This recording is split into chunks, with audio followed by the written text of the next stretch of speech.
네, 여러분 반갑습니다. 캠브리지 동아시아사 시간이 돌아왔습니다. 자, 우리는 지금 어쩌다가 한반도가 분단이 되었는가에 대해서 배우고 있는 중입니다. 이번 시간에 우리는 분단을 막기 위해서 이루어졌던 노력인 좌우 합작 운동에 대해서 같이 한번 이야기를 해보도록 하겠습니다. 어제에 이어서 오늘도 여전히 목소리가 좀 안 나오네요. 아무튼 조금 오디오가 안 좋을 수 있지만 최선을 다해서 노력을 해보도록 하겠습니다. 자, 일단은 다시 어둡네, 그지? 자, 우리 지난 시간에 배웠던 내용 잠깐 복습해보고 마저 이어서 진도를 나가보도록 하겠습니다. 잠깐만요. 화면 에코 화면 아니고 표준 화면. 투명하면 뭐? 응, 됐다, 그지? 네.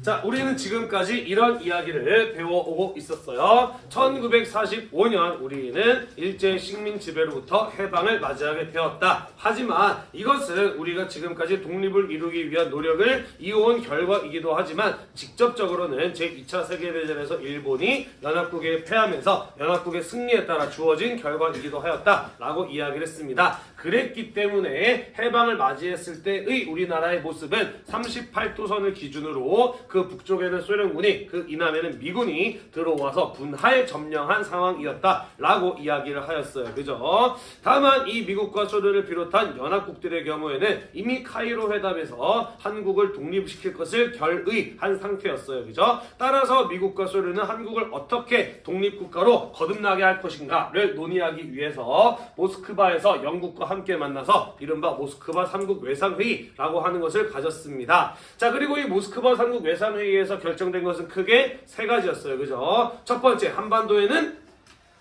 통일된 민주주의 임시정부를 수립한다. 두 번째, 그것을 이루기 위해 미소 공동위원회를 설치한다. 세 번째, 최대 5년의 무엇? 신탁 통치를 실시한다라는 것이었어요. 그죠? 신탁 통치란 독립의 능력을 갖추고 있을 때까지 일정 기간 다른 나라가 대신 통치해 주는 것을 가지고 신탁 통치라고 이야기를 했어요. 그죠? 자, 가장 중요한 합의 사항은 통일된 임시정부를 수립한다라는 것이었는데, 오랫동안 일본의 식민 지배를 받아왔던 한국인들은 이 세 가지 결정 사항 중에 어디에 꽂혔다?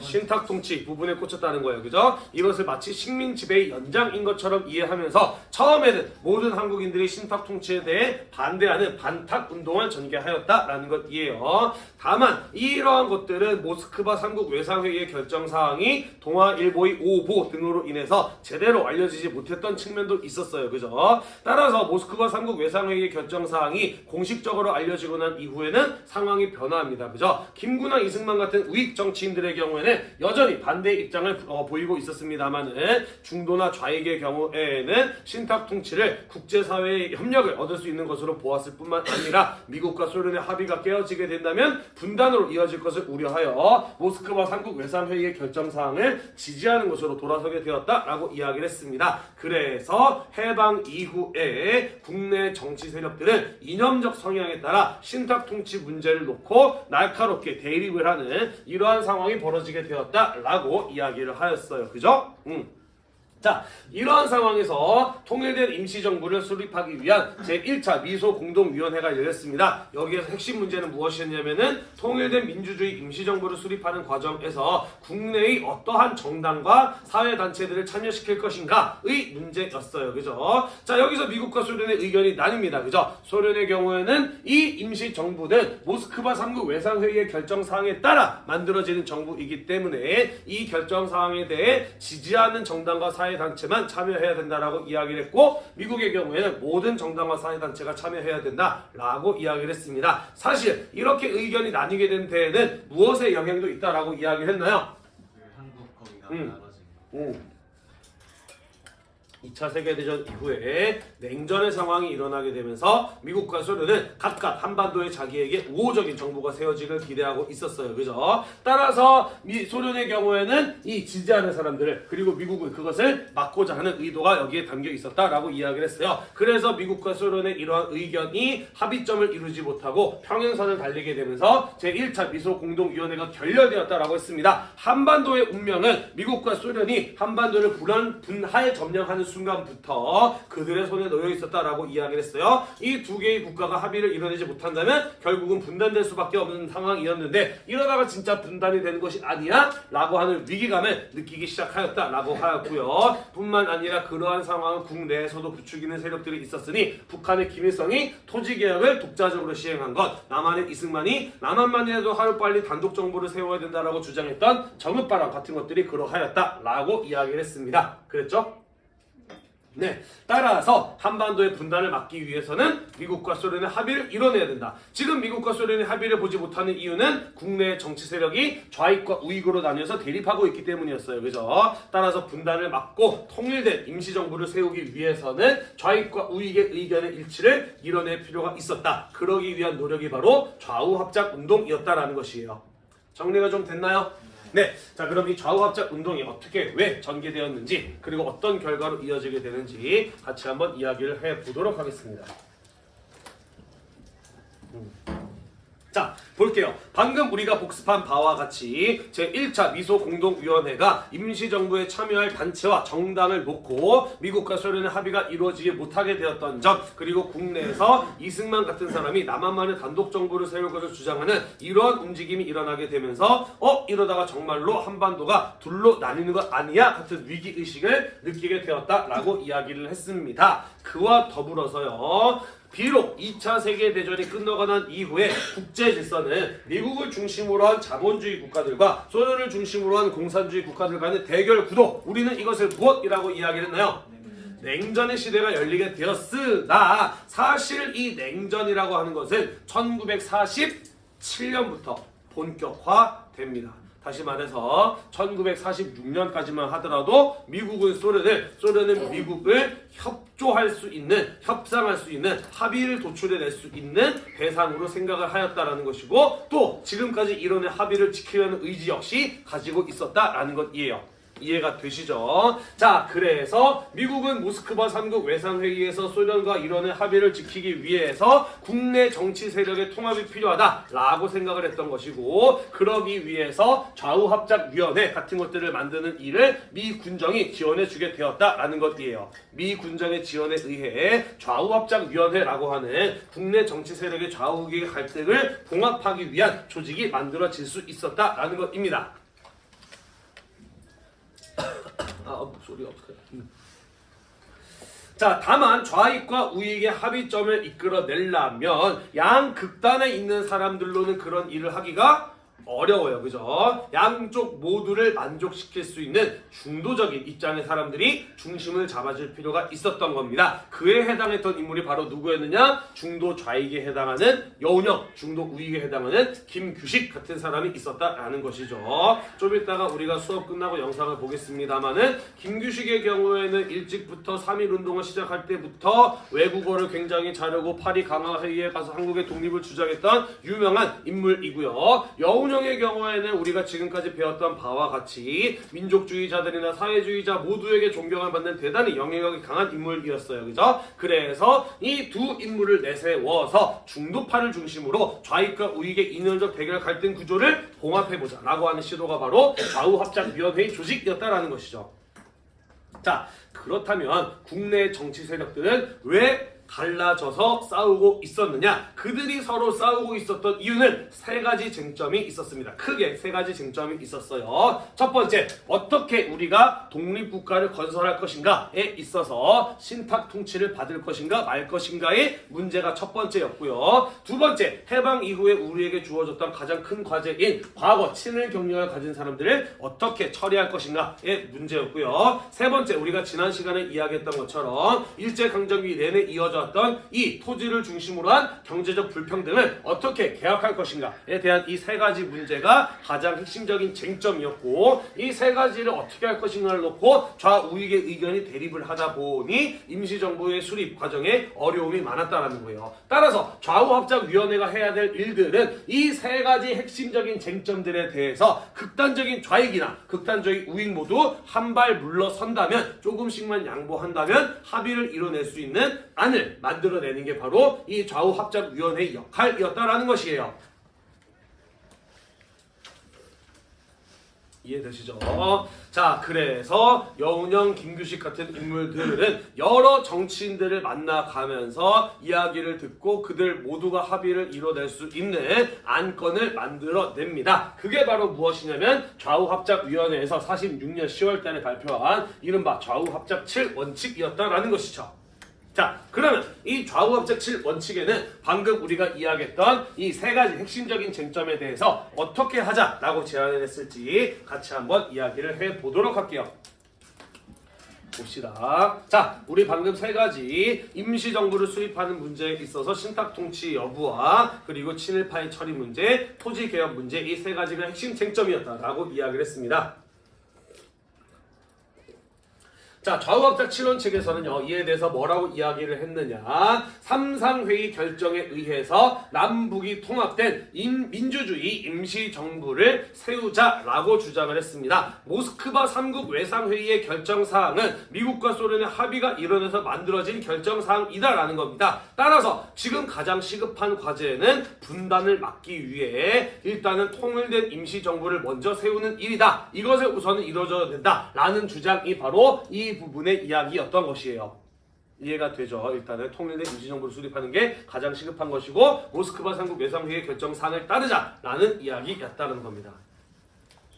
두 번째, 친일파 문제에 대해서는 우리 좌우합작위원회가 친일파들을 이렇게 처리하자라고 하는 제안을 법안을 만들어서 제출을 할 테이니 일단은 정부가 세워지고 난 이후에 국민들의 의사를 민주적으로 대변할 수 있는 의회, 입법기구가 만들어지고 난 다음에 거기에서 이 법안을 이대로 실행할 것인지 아닐 것인지 심리를 해서 결정을 해서 실시하도록 하자라고 이야기를 했어요. 친일파 처리 문제는 일단은 정부 수립 이후에 하도록 하자라고 제안을 해왔다라는 것이죠. 이해가 되시죠? 세 번째, 토지개혁 문제에 대해서는 어떻게 접근을 했느냐. 자, 사실 토지개혁의 문제는 여러 가지 방법이 있었습니다. 북한처럼 아무런 대가 없이 토지를 몰수하고 무상몰수하고 아무런 대가 없이 농민들에게 나누어주는 방법이 있어요. 이럴 경우에는 누구는 좋고 누구는 싫은가요? 땅이 있는 사람은 싫고 땅이 없는 사람은 반길 일이죠. 그죠? 그러면은 반대로 토지를 가지고 있는 사람들한테 돈을 주고 토지가 없는 사람들이 그것을 사게 만드는 방법이 있어요. 그죠? 이럴 경우에는 지주들은 손실을 입지는 않지만 농민들은 그 땅을 사들일 만한 자산이 없는 상황이기 때문에 토지개혁이 어려워질 수 있어요. 그죠? 따라서 이 좌우합작위원회가 만들어냈던 합의점은 무엇이었느냐? 그 중간적인 형태, 양쪽 모두가 만족할 수 있는 답을 내놓고자 하였다라는 것이죠. 유상매입, 무상분배였다라는 겁니다. 땅을 사들일 때는 그렇죠. 정부가 돈을 주고 지주들의 땅을 사들여요. 다만 농민들은 이 땅을 살 만한 경제력을 가지고 있지 못하기 때문에 무료로 나누어 준다라는 방안을 제시했고 이 정도면 양쪽 모두 한 발씩 물러나면 받아들일 수 있지 않을까라고 생각을 했다는 겁니다. 나아가서 일본이 두고 간 주요 산업들의 경우에는 국가의 소유로 하고 운영하도록 한다라는 이런 원칙을 제시하고 이를 중심으로 극단적으로 나뉘어서 대립하고 있는 좌우익의 모두의 합의점을 찾아내려는 시도가 이루어졌었다라는 이야기가 되겠습니다.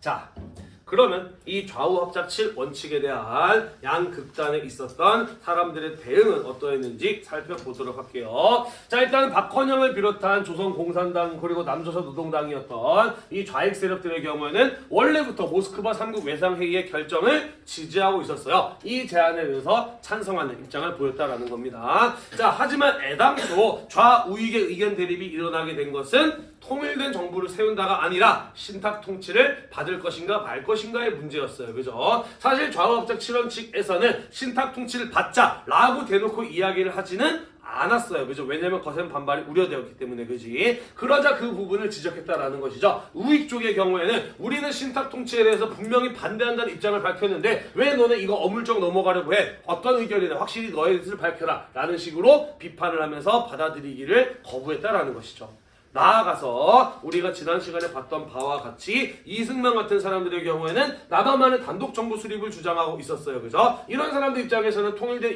민주주의 임시정부의 수립 또한 받아들일 수 없는 주장, 비판할 수 있는 지적이기도 하였다라는 것이에요. 이해가 되죠? 자, 한편 친일파 문제에 대해서는 약간의 또 반대 입장이었다라고 보시면 돼요. 일단 정부를 수립해 놓고 그 다음에 의회에서 그 문제를 해결하자라는 이 주장에 대해서 좌익 쪽에서는 뭐라고 비판을 하느냐. 친일파는 당연히 처단해야 되는 대상들이고 하루빨리 해야 되는 건데 왜 분명히 하겠다라는 이런 말 없이 애매모호하게 일단 정부 수립 이후로 넘기자라는 이런 주장을 하는 것이냐라고 비판을 했다라는 것이에요. 우익 쪽에서는요, 사실 뭐 대놓고 이 입장에 대해서 어떤 의견을 밝히지는 않았던 것으로 보여요. 왜냐하면 우익 쪽 가운데 사람들의 경우에는 한민당처럼 어떤 경력을 가진 사람들이 일부 포함되어 있었기 때문에 친일 경력 가지고 있는 사람들이 포함되어 있었기 때문에 대놓고 해방 이후에 친일파 처리하지 말자라고 얘기는 못하지만 사실 친일파 처리 문제에 대해서는 말을 할 수 있는 입장이 아니었다라는 거죠. 이해가 되시죠? 자, 또한 이 토지개혁 문제도 여운형과 김규식이 보기에는 합의점을 이뤄낼 수 있는 부분이라고 생각을 했는데 이에 대한 반응은 전혀 반대였다라는 것이죠. 자, 좌익 쪽에서는 무엇이라고 이야기를 했느냐? 왜 지주들의 토지를 돈을 주고 보상을 해주면서 사들여야 하느냐라는 겁니다. 지주들 얼마 안 되는 그 지주들의 이익을 그렇게나 챙겨줘야 되겠느냐라는 겁니다. 다는 아니지만 일제강점기의 지주로서 부를 누렸던 사람들은 당연히 일제 식민 지배에 적극적이든 소극적이든 협조했던 사람들, 목숨 걸고 독립운동한 사람들 아니지 않느냐? 왜 그런 사람들의 이익을 우리가 지켜줘야 되느냐? 라는 비판이었던 것이죠. 그러면서 우리도 북한 지역처럼 무상 몰수, 무상 분배의 방향으로 가야 된다라고 주장을 하였다라는 것이죠. 자, 그리고 구구 쪽에서도 마찬가지로 비판을 합니다. 우리가 공산국가도 아닌데 왜 개인의 재산을 사람들에게 무상으로 분배해 주느냐? 라는 비판이 있었다라는 것이죠. 무엇보다도 지주들의 토지를 나라에서 정부의 세금으로 사들인다라고 하는 건데 그러면 과연 우리나라의 세금이 나만 나겠느냐는 거예요. 그 많은 토지를 어떻게 우리가 정부의 세금으로 다 사들일 수 있느냐라는 비판을 했다라는 것입니다. 이해가 되시나요?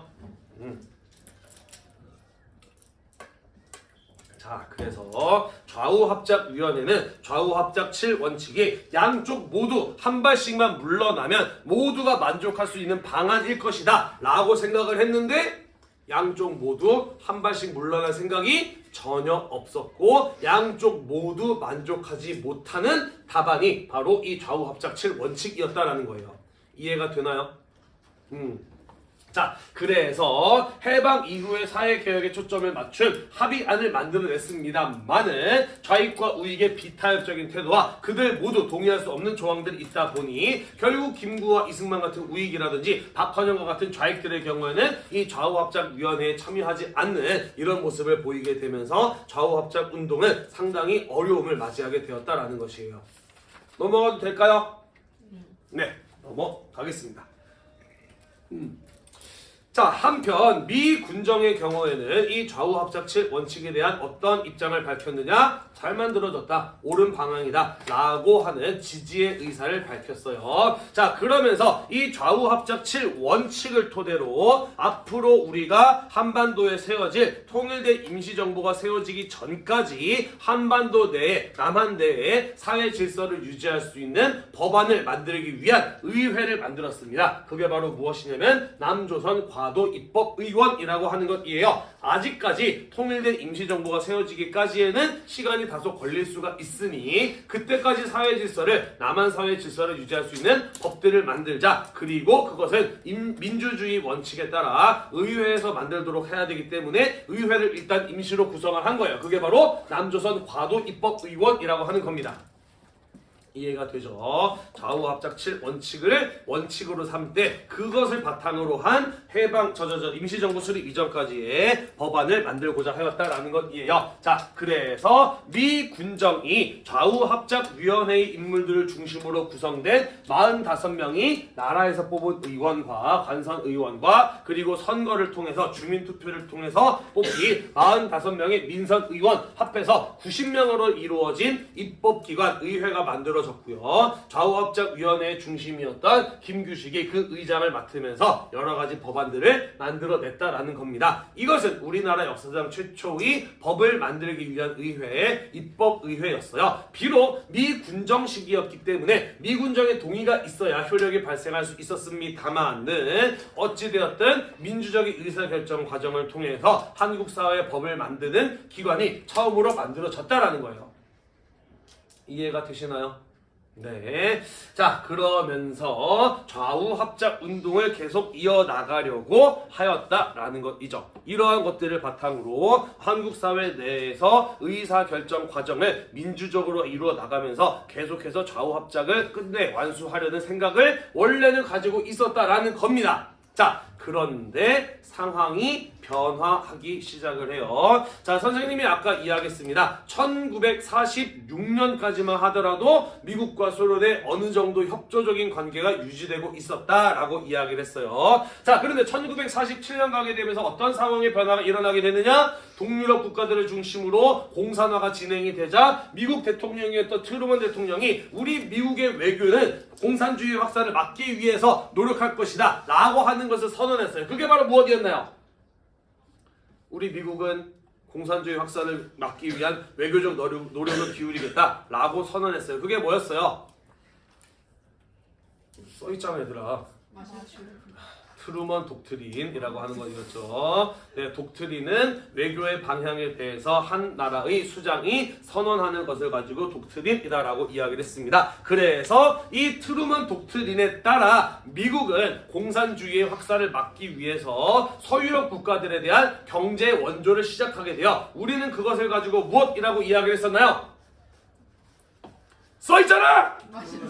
네, 마셜 플랜이라고 이야기를 했었죠. 그죠? 자, 그러면서 이러한 미국의 경제적인 공격적 외교가 소련과 동유럽 국가들을 긴장시키게 되면서 1947년부터 점차 냉전이 심화되었다라고 이야기를 했어요. 그러면서 미국은 소련은 미국을 협조해야 될 대상으로 보는 것이 아니라 적국으로 점차 인식하게 되었고 우리 둘이 과거에 합의했던 거 꼭 지켜야 되나? 라는 이런 생각을 갖게 되었다라는 거예요. 이런 까만 군들을 앉혀놓고 수업을 하고 있으니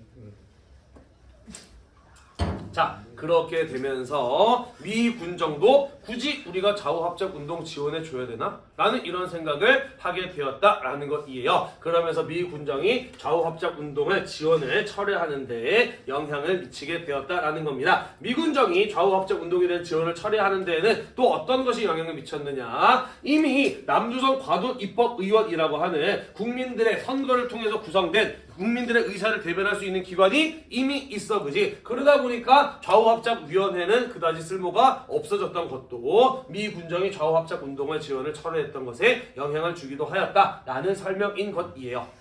이해가 되시죠? 상황은 점점 더 악화됩니다. 지금까지 평생을 독립을 이루기 위해서 노력해왔고 해방 이후 아니 그 이전부터 독립운동가들의 좌우익에 따른 이런 어떤 대립과 갈등을 넘어서려고 노력해왔던 여운형 선생이 1947년 7월 달에 서울 시내 한 복판에서 극우 테러리스트의 총에 맞아서 사망을 하게 됩니다. 그만큼 이념 갈등이 심각했던 것이고 극좌 극우 모두에게 사실은 존경보다는 이제는 미움을 받았던 존재가 되었던 것이죠.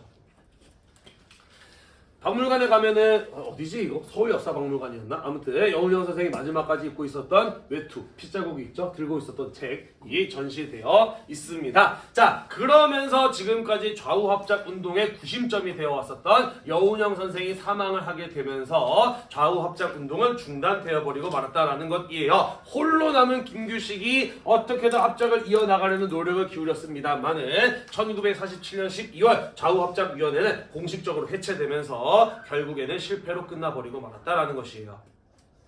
됐나요? 네.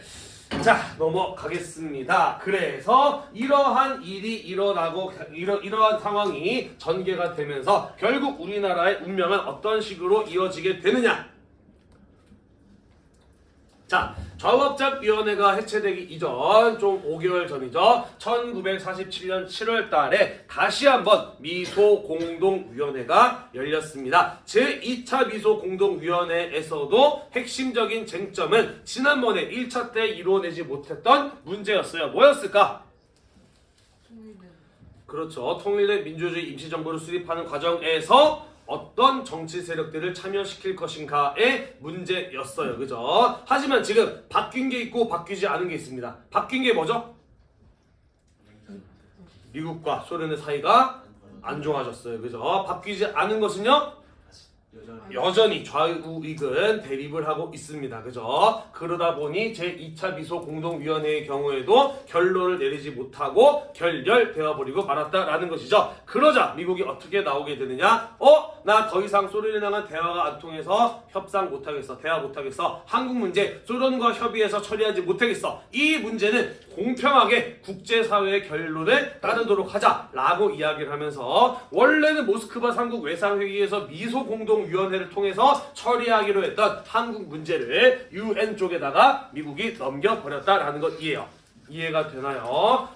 일면 양국이 합의하지 못했기 때문에 국제사회 판단을 따르도록 하자라고 하는 미국의 주장은 공정해 보일 수 있고 타당해 보일 수 있습니다만은 UN 본부 어디 있나요?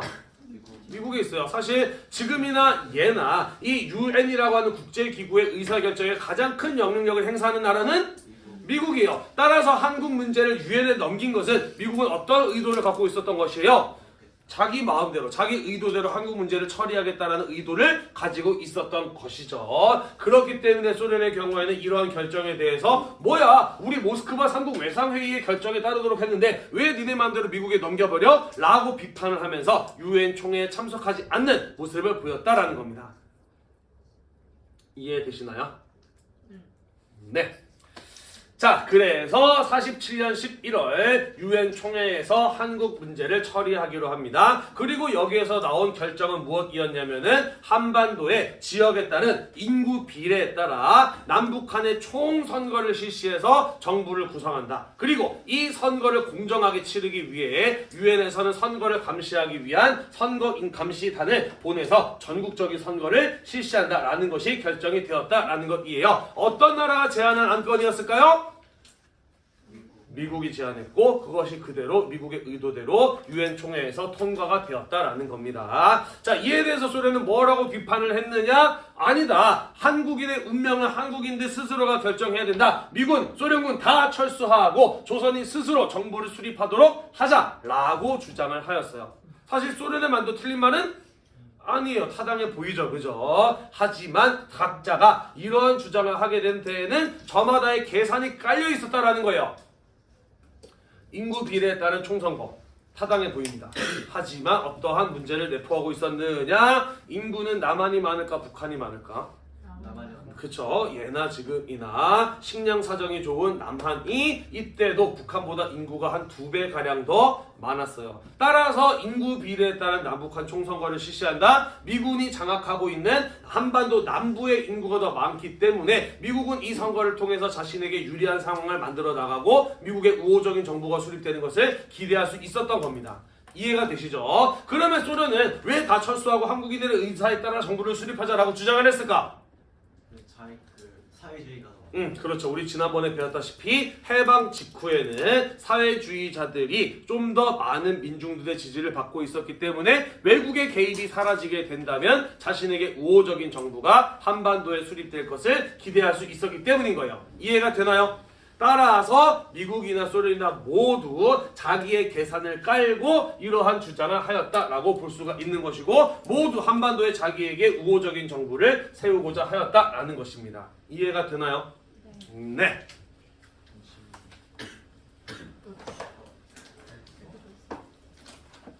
자, 그래서 UN의 결의에 따라 한반도에서 총선거를 실시하고 그것을 감시하기 위한 UN 한국임시위원단이 한반도에 파견이 되었습니다. 자, 그런데 소련은 자신이 장악하고 있는 북한 지역에 이 UN 한국임시위원단이 들어오지 못하도록 입국을 막아요. 우리는 한반도 문제를 미소공동위원회를 통해서 처리하기로 했는데 우리는 유엔의 결정사항을 따르는 것에 대해서 동의할 수 없다라고 하면서 그들이 들어오는 것을 막았다라는 것이죠. 결국 유엔 한국임시위원단의 경우에는 38도선 이남 지역에만 들어와서 활동을 할 수 있었다라는 것입니다.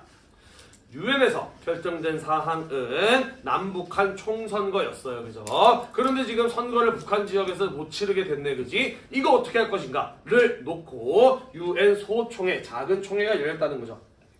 유엔 소총회의 경우에는 유엔 총회의 결정 사항이 그대로 이행되지 못할 수 있는 부분적인 문제가 생겼을 때 그것을 해결하기 위해서 열리는 작은 총회라고 보시면 되겠습니다. 자, 아무튼 전국적인 선거 못하게 생겼으니까 어떻게 할 것인가 소총회가 열렸고요. 그리고 여기에서 어떤 결론이 나게 되느냐? 그렇다면 일단 선거 감시가 가능한 지역에서만 우선 선거를 실시하도록 하자라고 결정이 되었다라는 거예요. 자, 선거 감시가 가능한 지역 어디입니까? 남한이에요. 그러면 이거 뭘 의미하는 거예요? 남한만의 단독 선거를 의미하는 것이고 남한만의 단독 선거가 치러진다면 그것을 무엇을 의미하는 것인가요? 분단을 의미하는 것이었다라는 것이죠. 이렇게 될지 몰랐을까? 미국과 소련은 이렇게 될 줄 몰랐을까? 아니에요. 다 알고 있어요. 그리고 그것을 의도한 측면도 분명히 존재합니다. 왜 그러느냐? 미국과 소련 입장에 있어서 가장 최고의 결과는 미국에게 우호적인 정부가 한반도에 통일된 정부로 세워지는 거예요. 그죠? 소련에게 우호적인 정부가 한반도에 통일된 정부로 세워지는 겁니다. 그럼 최악은요? 반대죠. 그죠? 미국은 소련에게 우호적인 통일된 정부가 한반도에 세워지는 것이고 소련에게는 미국에게 우호적인 통일된 정부가 한반도에 세워지는 거야. 그러면 차선책은 뭐예요? 절반만이라도 확보하는 것이죠. 그죠? 이러한 냉전의 상황 속에서 미국과 소련은 차선책을 선택한 것이다. 다분히 의도된 그들의 의도에 따라 이루어진 분단으로 볼 수 있다라는 겁니다.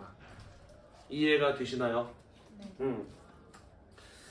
자, 그래서 이제 남한과 북한으로 한반도가 분단되는 것은 확실시 되었습니다. 이제 진짜로 한반도 역사상 신라가 삼국을 통일한 이래로 한반도에 두 개의 국가가 생길 위험이 나타나게 되었다라는 것입니다. 자, 그래서 분단만은 막아야 된다라고 생각했던 김구 선생 그리고 김규식의 경우에는 북한의 정치 지도자와 만나서 우리 한반도의 분단을 막기 위한 회담을 갖자라고 제안을 했습니다. 그리고 김일성을 비롯한 북한의 정치 지도자 역시 그러한 제안을 받아들이게 되면서 48년 4월 평양에서 김일성과 북한의 지도자 그리고 김구 선생, 김규식 선생이 만나서 정치회담을 가졌으니 그게 바로 이른바 남북협상이라고 하는 것이 되겠습니다. 평양으로 가기 위해서 38도선을 넘는 김구 선생과 그의 아들, 그의 비서의 모습이에요. 자, 만났습니다. 그리고 정치 지도자의 회담을 통해서 남한과 북한의 정치 지도자들 모두 남한만의 단독 선거에 대해서 반대한다라고 하는 공동 성명을 발표했어요. 분단을 막기 위한 최후의 몸부림이었던 것이죠. 선생님이 지난번에 그런 얘기 한 적 있어요. 김구 선생의 경우에는 평생을 독립을 위해서 헌신해 온 사람이고 그의 인생은 그의 업적은 당연히 존경받아 마땅해야 된다고 생각한다. 하지만 몇몇 결정적인 순간에 아쉬움이 있다라는 이런 얘기 한 적 있잖아요. 그죠? 지난번에 한 얘기가 뭐였냐면은 중국에서 좌익과 우익 그러니까 민족주의자와 사회주의자가 모두가 통합된 민족혁명당을 만들려고 할 때 김구 선생은 임시정부를 중심으로 뭉쳐야 된다라고 하면서 거기에 동참하지 않았던 순간을 이야기한 적이 있잖아요. 그죠? 사실 이 부분도 선생님은 그렇게 생각을 해요. 남북의 분단이 확실시 되기 이전에 좌우합작위원회 같은 것들을 통해서 그 이전에 이런 노력을 했으면은 어땠을까 하는 아쉬움이 남는다라는 것이죠. 이미 분단이 확실시 되는 상황에서 뒤늦게 이런 노력을 해봐야 이미 돌이킬 수 없는 상황까지 와 있었던 것이었다라는 겁니다. 그래서 이런 부분은 김구 선생님처럼 좀 정치력이 뛰어난 사람이 좀 진작에 움직였으면 어땠을까 하는 아쉬움으로 남는다라는 것이에요. 뒤에서 이런 부분 한 번 더 나올 겁니다. 자, 아무튼 그래서 남북한 지도자 모두가 반대한다는 입장을 밝혔는데 이미 미국과 소련은 차선책을 선택한 뒤였어요. 그죠? 결의안 가볍게 무시당합니다. 유엔도 남한만의 단독 선거를 이미 결정하였기 때문에 그것을 철회하지 않았어요. 그리고 사실은 김일성을 비롯한 북한의 정치 지도부의 경우에도 남한과는 별개로 독자적인 정권을 세우는 과정을 추진하고 있었던 겁니다. 그러면 굳이 왜 이런 협상을 했을까? 왜 이런 회담을 가졌을까?